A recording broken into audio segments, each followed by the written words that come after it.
Bonjour Raymond. Bonjour. Voilà, c'est le nouvel atelier. C'était la maison de mes beaux-parents. J'avais besoin d'avoir du blanc comme dans l'atelier. Beaucoup de blanc, on vieillit. Alors on a besoin que ce soit très, très épuré, quoi. Et là, la lumière, elle est bonne ici. Là, la lumière, elle est très, très bonne. Comment est née cette passion de la peinture? Ça a commencé à l'âge de 16 ans. Je suis allé à Paris chez une de mes sœurs et puis je devais aller au musée de l'Homme, musée de l'Homme. Je faisais un CAP de boucher charcutier. Puis j'ai dit, à force d'extraire les cervelles, tout ça, il faut que j'aille voir là-bas ce que c'est l'origine du monde. Et puis je suis sorti de là et il y a le musée d'art moderne, c'est avenue Kennedy. Puis là, j'ai pris une claque. J'étais subjugué par Kandinsky. Vassili Kandinsky, avec tout ce que ça amène, c'est une révélation. Pourquoi ce moyen d'expression? Pour moi, ça a été plus... je travaillais de la percussion et la peinture m'a servi un peu plus intellectuel que la musique. Et dans toute musique, il y a la couleur.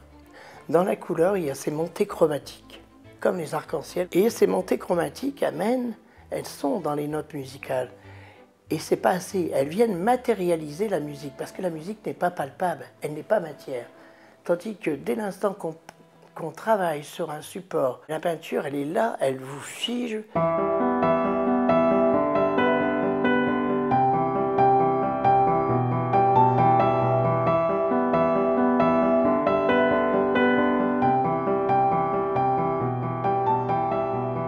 Et est-ce que les couleurs ont une symbolique pour vous? Oui. Moi, les bleus, pour moi, c'est la plage. C'est ma côte d'opale. Je vois du bleu, je vois le ciel, l'argent. Ensuite, ça va jusqu'au violet. Quand tu tapes dans le violet, tu vas vers la mort. J'étais marqué quand j'étais enfant. Quand il y avait quelqu'un qui mourait dans un quartier, on mettait, tu sais, un rideau.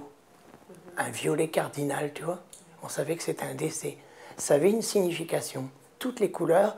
Alors, l'enfance a été bercée par tous des trucs comme ça. Le marron, c'est l'automne pour moi. Le fuchsia, c'est quelque chose de, comment on pourrait dire, un peu folding, no border, enfin. Et après, t'as le vert. Il y a des verts hystériques, c'est un peu la folie, le vert. Quand tu vas dans les jaunes, c'est la couleur du soleil. La couleur, elle vient à l'instant.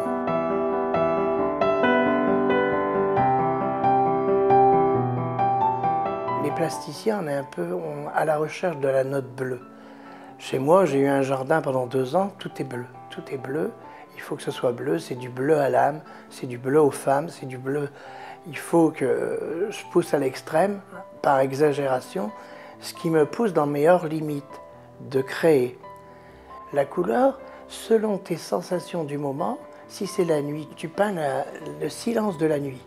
Tu es tout seul, tu es face avec toi-même, avec tes vieux démons. Tu fais le procès de ta vie tout le temps. Là, tu es le meilleur psychanalyste je te le dis.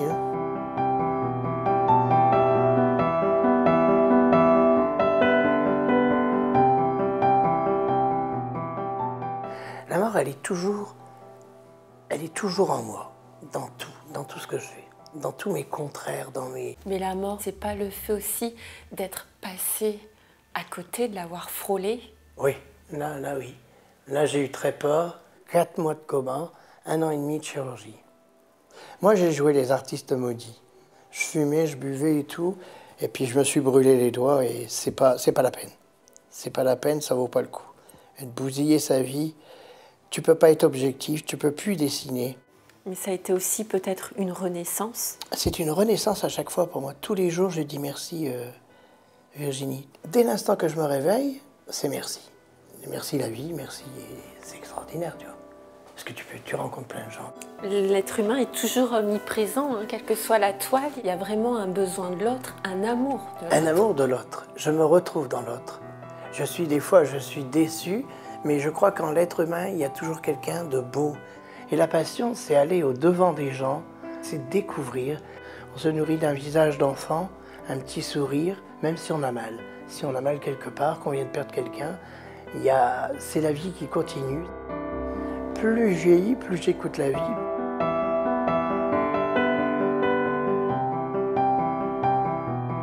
Il y a des jours, c'est très fatigant, Virginie. Il y a des jours, tu te dis, à quoi ça sert que je pars? À quoi ça sert que je travaille? Pourquoi je fais ça? Il y a une raison.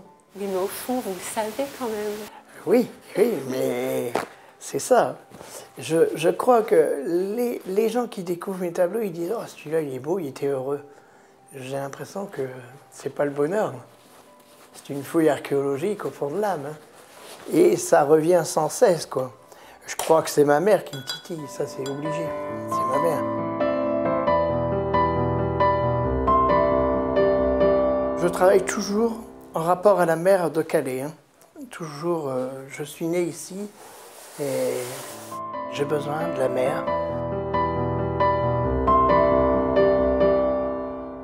Ma mère, c'est la mer, hein, M-E-R. Ma mère, je te le dis, ma mère nous a abandonnés, mais on en est sorti grandi. Je remercie tous les jours.